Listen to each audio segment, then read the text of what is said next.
She was young, beautiful, and full of life. A teenage girl with dreams far bigger than the world she knew. But sometimes, dreams can be dangerous, especially when someone sees them as something to control. What happens when love isn't love at all, but a manipulative trap? At just 18 years old, Natalie Thompson met James Carter, a man 15 years older, a man who should have known better. A confident, charming man with just the right words to make Natalie believe she was special. But what Natalie didn't know was that James wasn't offering her love, he was drawing her into something that would change her forever, a cycle of control, lies, and ultimately, betrayal. To the outside world, their relationship might have seemed unconventional, but love comes in many forms, right? That's what Natalie probably told herself, too. But love should never come at the cost of your freedom. It should never be built on manipulation or power, and it should never leave someone desperate and isolated, questioning everything they once believed. By the time Natalie turned 18, she had already experienced the deepest lows. She had a son, another child on the way, and a life that had become a constant battle, caught between the man who once made her feel loved and the manipulative force that trapped her in a never-ending storm of abuse. What had started as affection had morphed into something far darker, something that would set the stage for a devastating, irreversible moment. But things weren't always so dark. On December 10, 2024, the worst possible betrayal would unfold. Natalie walked in on James with another woman, and it all went terribly wrong. What happened next would change everything, and in that moment, jealousy, pain, and rage would come together in a way no one saw coming. Was Natalie's tragic fate sealed by one final act of desperation, or had she been pushed too far? Was she truly in control of what happened that night, or was she the victim of manipulation so deep she couldn't escape? And what about James Carter, the man at the center of it all? Was he an innocent victim, blindsided by tragedy, or something much worse, a manipulator, a liar, someone who knew exactly how to rewrite the story to make himself look like the good guy? The truth is never simple. In this case, it's buried beneath lies, pain, and a trail of social media posts that raise more questions than they answer. And in the days after Natalie's death, one thing became clear: James Carter had a lot to say, and the things he posted would only make him seem even more suspicious. By the way, if you're enjoying this video and you're into gripping true crime stories and want to dive deep into unsolved mysteries, hit that subscribe button. You won't want to miss what's coming next. Stick around, because today's story is one you'll want to hear. Now, let's get back to the case you won't want to miss. Natalie Thompson was an 18-year-old girl full of dreams and potential. She had a bright future ahead of her, a future full of possibilities. But like so many young women, Natalie was still figuring out who she was, what she wanted, and how to navigate the world. She was ambitious, kind-hearted, and believed in love. But love, as she would soon find out, wasn't always what it seemed. At just 16, Natalie met James Carter, a man 15 years her senior. James was 33, already established in life, a businessman with charm, confidence, and a sense of sophistication that drew people to him. He made Natalie feel important, like she was special, offering her a kind of attention she'd never experienced before. But what Natalie didn't know was that James wasn't offering her love. He wasn't showing her the kind of affection that would allow her to grow and live her life freely. No, James was offering something much darker: control. And as their relationship grew, so did his influence over her. At first, Natalie felt like she had found her place in the world. James made her feel different, made her feel like she belonged in a way she had never experienced. But their relationship wasn't like the ones her friends had. It wasn't like the relationships she saw in movies or read about in books. James was different from anyone she had known. He was older, more experienced, and to her, that made everything feel more real. But in truth, James wasn't looking for a partner. He was looking for control. By the time Natalie was 18, she had a son, and another child on the way. She was young, full of dreams, but already deeply entwined in a relationship that had turned into more of a battlefield than a partnership. What had started as affection, as the kind of love every young girl dreams about, had turned into something else entirely. James was no longer the caring boyfriend who made her feel special. Instead, he had become a manipulative force in her life, stripping away her independence and replacing it with fear and doubt. The promises of a happy family became promises of control, emotional manipulation, jealousy, isolation. Every day, it seemed, was another battle for Natalie. And yet, she stayed. She stayed because, in her mind, this was love. She stayed because James had made her believe she couldn't live without him. As time went on, things only got worse. What had once been moments of affection now became tests of loyalty. What once felt like a secure relationship now felt like a constant fight for survival. And by the time their second child was on the way, Natalie's world was collapsing. She couldn't leave, she was already too far gone, too emotionally tethered to the man who had broken her down, step by step. What started as affection quickly turned into manipulation. At first, James was everything Natalie had dreamed of, charming, caring, making her feel special. But as time went on, the affection started to feel like a trap. James wasn't just her boyfriend anymore, he was her controller, pulling the strings of every part of her life. At just 16, Natalie had no idea that she was stepping into a relationship that would strip away her sense of self, isolating her from everyone she loved. Natalie, like many young women, wanted to believe in the idea of love. She wanted to believe that the man she loved was the one who would support her, build a future with her. But as their relationship grew, she found herself becoming more and more isolated. Her friends began to notice the changes, the way she pulled away, the way her smile seemed forced. And yet, Natalie convinced herself that it was all worth it, that James was the one who truly understood her. At first, James' manipulation was subtle, small gestures, words that made Natalie feel like she was the most important person in the world. He promised her a future, a family, a life filled with love. But slowly, those promises started to fade, replaced with the harsh reality of control. James didn't need to shout or threaten her, he did it with words, with actions that pushed Natalie further into his grip. It started with little things. He would criticize her choices, belittle her ideas, making her feel like she was the problem. Friends were no longer as important as he was, family visits became fewer, and soon, even her own instincts were drowned out by his voice. He convinced her that no one understood her the way he did, that if she left, she'd be lost. The emotional manipulation had begun, and for Natalie, it was already too late. This is what emotional abuse looks like, it doesn't start with violence or anger. It starts with small seeds of doubt, planted carefully over time. James made Natalie believe that no matter what she did, she could never be enough. That the only way she could prove her love was to submit to his control. And for Natalie, that was a battle she didn't know how to win. At 16, Natalie was still trying to figure out who she was in the world. She had dreams, ambitions, and the potential to be so much more. But James wasn't looking for love. He wasn't interested in a partnership based on equality and respect. No, James was looking for something else, control. And as their relationship progressed, his control over her deepened. James began to introduce other women into their world, women who would compete for his attention, his affection. He told Natalie that this was just how he lived, that love didn't have to be confined to just one person. But what he was really telling her was that no matter how much she gave, no matter how much she sacrificed, she would always be just another piece in his chaotic world. And the more Natalie fought to hold on to him, the more she lost herself. Natalie wasn't just fighting to keep their love alive, she was fighting to keep herself intact.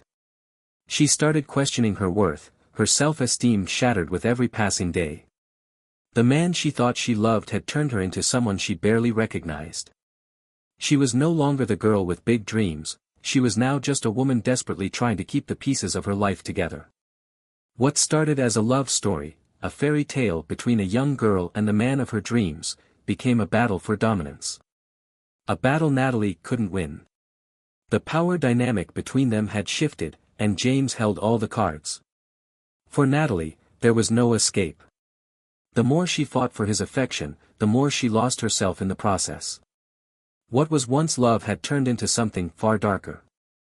A relationship she never could have imagined, one where every day was a test of loyalty, submission, and desperation. By the time Natalie was expecting their second child, the relationship had become unbearable. What once seemed like a fairy tale had turned into a never-ending nightmare. Every day felt like a new battle, emotionally, physically, and mentally. Natalie felt the weight of it all, but there was no escape. With each passing day, she realized just how trapped she truly was. James had made it clear that leaving was not an option. He used their children against her, guilt-tripping her into believing that abandoning him would destroy the family they had created. He would say things like, "You know what will happen to them if you leave," or, "How could you do this to your children?" And so, Natalie stayed, stuck in a cycle of guilt and self-doubt. She loved her children more than anything, and James knew exactly how to use that love to keep her from leaving. What James didn't realize, or maybe didn't care to, was that every moment of control, every emotional attack, was tearing Natalie apart. The idea of leaving her children behind terrified her, but the idea of staying in the relationship, of living like this forever, was even worse. Still, she stayed. She convinced herself that things would get better. Maybe they could work things out. Maybe she could fix him. But Natalie wasn't the one who needed fixing, she was the one being broken down, piece by piece. The first major crack in their relationship came when James was arrested for domestic violence. For years, the tension had been building, but when the arrest happened, it was like everything finally came crashing down.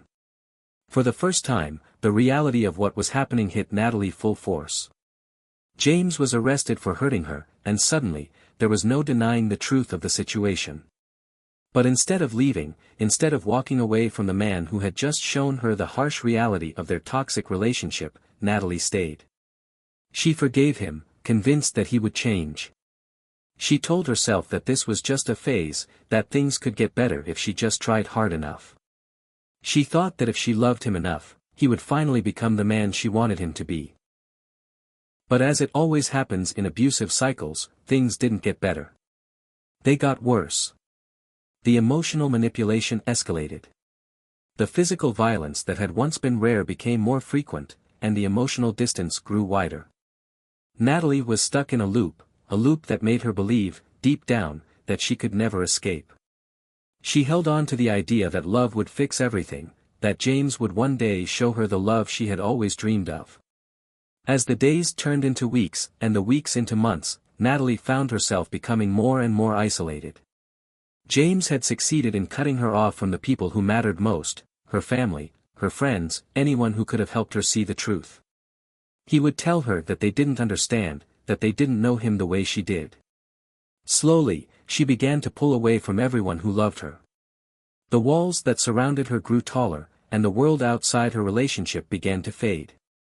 With every argument, every tearful apology, James reinforced the belief that no one else could love her. He made her feel like she was the problem, that the issues in their relationship were all her fault. The more Natalie tried to reach out for help, the more she was convinced that she had no one left to turn to. The more isolated she became, the harder it was to see a way out. She couldn't see how much damage had already been done to her heart, to her spirit, and to her sense of self. But even as the isolation deepened, even as her world shrank smaller and smaller, Natalie still clung to the hope that things could get better. She believed that one day, James would change, that he would love her the way she had always wanted. The problem was, love built on manipulation and control is never truly love. It's a cage. And by the time Natalie realized that, it was already too late. It was December 2024 when Natalie walked into the apartment she shared with James, her heart racing, her thoughts clouded with a mixture of fear and anger. What she found that night wasn't just a betrayal, it was a gut-wrenching confirmation of everything she had feared. There he was, James, the man she had given everything for, the father of her child, tangled up in another woman's arms, in their bed. In that moment, the world seemed to stop. All the love, all the promises of a future together, came crashing down in an instant. Natalie's worst nightmare had come true, and she was no longer just heartbroken, she was consumed by a rage she couldn't control. The betrayal wasn't just a moment of weakness, it was the final straw in a relationship that had been filled with manipulation and pain. Natalie didn't just see the other woman in bed, she saw years of lies and emotional abuse flashing before her eyes. This wasn't just jealousy, it was something far darker, a culmination of years of emotional turmoil that finally boiled over. In the aftermath of that night, the story James told was simple. Natalie had broken into his apartment, armed with a weapon, seeking revenge for the betrayal. He claimed she was hysterical, desperate, and came at him with a knife. But the police were left with more questions than answers. They found no signs of forced entry, no broken windows or doors. How had Natalie, a girl already so emotionally shattered, suddenly become a violent aggressor? Was this truly an act of rage, or was there more to the story than what James was saying? As they pieced together the evidence, the inconsistencies started to show. James' version of events didn't quite add up. Why had Natalie, who had been trying to fix their relationship for months, suddenly turned into someone unrecognizable? Was this a desperate act of a woman pushed too far, or was something else at play here? In the hours following Natalie's death, James posted something on his social media that sent shockwaves across the internet. It wasn't grief. It wasn't mourning. Instead, it was a cold, calculated message that seemed more concerned with protecting his image than with remembering the woman he had just lost. He posted, "My baby mama just broke into my house and committed suicide, no tears, no sorrow, just a flat, almost emotionless statement, as if he were speaking about a stranger rather than the mother of his child." Immediately, questions flooded in. Was this man truly mourning the loss of someone he once loved? Or was he more concerned with controlling the narrative, making sure the world saw him as the victim? The internet reacted quickly, questioning his role in the tragedy, demanding more answers. James' post wasn't the grief-stricken message people expected. It was a blatant attempt to paint himself as the innocent one, and it made everyone question the true story behind that night. Then, just when things couldn't get more complicated, a post appeared on Natalie's social media. A long, detailed message that made it look like Natalie had written a suicide note. It seemed like a final goodbye, an apology to James, and a confession of regret. But as people read the note, something didn't feel right. The words seemed scripted, almost too perfect, too carefully constructed. It didn't sound like the desperate words of a young woman pushed to the edge, it sounded like something James had crafted himself. Natalie, who had spent so much of her life trying to please him, trying to hold their fractured family together, would never have written a note like this. It felt off, too calculated, too controlled. Was it really Natalie's final goodbye, or was it just another part of James' twisted narrative to make himself look like the victim?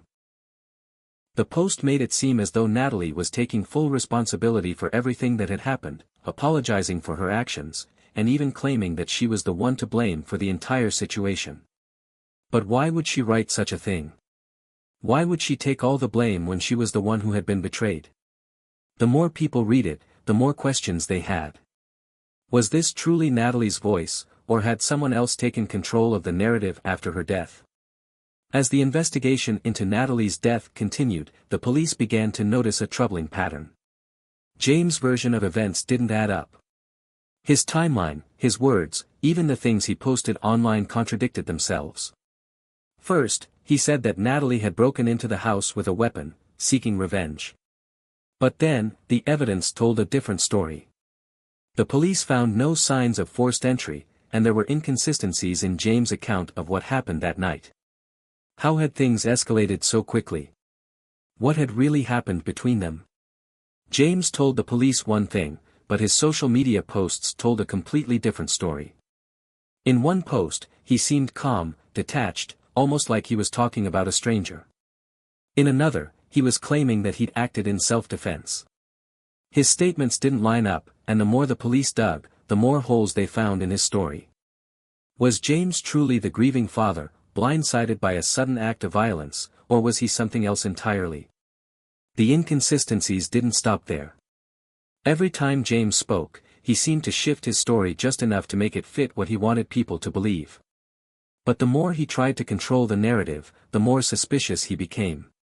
The truth, it seemed, was slipping further and further out of reach.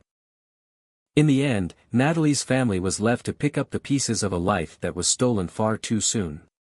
Natalie, a young woman with so much potential, was gone. A girl who had dreamed of a future that she would never get the chance to live. The future she should have had, watching her children grow, becoming the woman she was meant to be, was all taken away in a single, violent moment. A moment fueled by jealousy, betrayal, and a love that was never truly love. Natalie's body was found in that apartment, stabbed many times. Her once vibrant life ended by the very person she trusted most, the one man who should have protected her, James Carter. The police report said it was an act of rage, that Natalie, in her jealousy, had attacked James after discovering him with another woman. But was that really the whole story? Was Natalie simply a victim of a crime of passion, or was she pushed to a breaking point, a point where she no longer felt she could escape the control and manipulation she had been under for so long? James Carter, the man who should have been the protector, the man who was supposed to love and support her, walked away from this tragedy without facing the consequences he deserved. He painted himself as the victim, as the man who had been blindsided by a jealous outburst.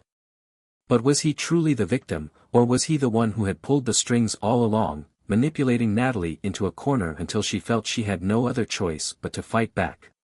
The questions that linger after Natalie's death are painful and difficult to face. Could this tragedy have been avoided? Could Natalie have walked away before it was too late? Was there anyone who could have seen the signs and intervened? What could have been done to stop James' manipulation from taking over her life? These are the questions that Natalie's family will carry with them forever. The unanswered questions, the what-ifs, the painful realization that she was never given a chance to escape. Was there ever a way out for Natalie?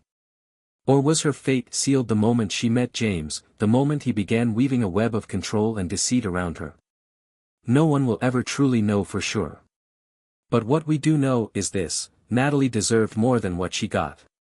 She deserved a future free from fear, free from manipulation, and free from the man who took everything from her. As we look back at this heartbreaking case, we are reminded of the dangers of control disguised as love. Of how easily a young woman can be manipulated into believing she is powerless. But we also remember Natalie for the woman she could have been: a mother, a daughter, a friend, a woman full of potential and dreams. Her story is a reminder of the importance of recognizing the signs of emotional abuse, of manipulation, and of love that isn't really love at all. The pain Natalie's family will carry with them is immense. They will never stop asking themselves what could have been done differently. But perhaps the most painful question of all is this: could this tragedy have been avoided? And if so, what can we learn from Natalie's story so that no one else has to suffer in silence? What do you think happened that night? Was it truly a case of desperation, or was Natalie pushed too far by someone who manipulated her at every turn? Was the violence an act of rage driven by betrayal, or was there something deeper at play? What's your take on James Carter's role in this tragedy? Did he truly act in self-defense, or is he hiding something darker beneath the surface? Let me know your thoughts in the comments below. I read every single comment and would love to hear your opinions and theories on what really happened that night. If you want more unsolved cases like this one, make sure to hit that subscribe button and turn on notifications so you never miss another true crime story. We've got more chilling cases coming your way, and the next one might just be even darker. Stay tuned.